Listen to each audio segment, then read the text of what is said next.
Ang dami ko nang nasabi kanina. Pero nagpapasalamat din ako sa mga ating mga magagaling na naglilikha ng mga awiting Pilipino. Ayan, si Benny Saturno. Hitmaker yan. Cecil Salcon. Hitmaker. Grabe, they are prolific. Sila Ryan Cayabia. Marami pa. Si George Canseco, nakakamiss dahil talagang makaka. Ibang klase ang kanyang mga titik. Pero alam niyo po, I've been in the business for 47 years now. And I started late.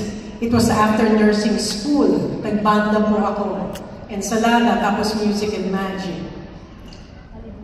Ang masasabi ko lang po, my journey as a singer was brought about by a blessing of so many people in my life. Ang music and magic, mga nakilala ko yung ibang members niyan sa Bacolod where I studied nursing. Pero ang totoo po nito, ang Diyos po talaga, ang nag-orchestrate ng lahat sa ating buhay. He is called the sovereign God of the universe. Ang ibig sabihin po, He is in control. 14 years old, I received Him as my Lord and Savior.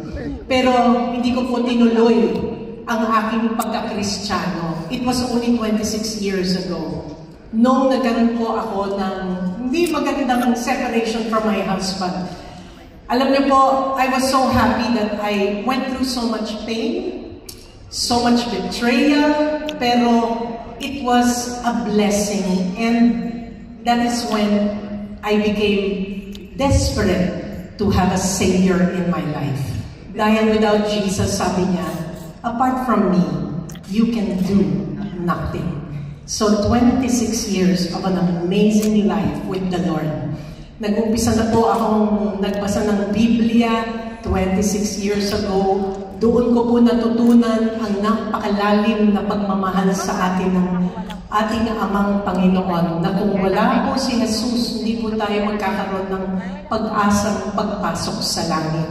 So, hindi po natin siya makikilala ng lubusan kung hindi natin bubuksan ang banal na kasulatan. I love OPM, and God has gifted us with many good singers in our country and many songwriters that are so amazing. Tangkilikin po natin ang original Filipino music. At ang ating Panginoon na nagbigay sa atin sa kanilang lahat. God bless you all.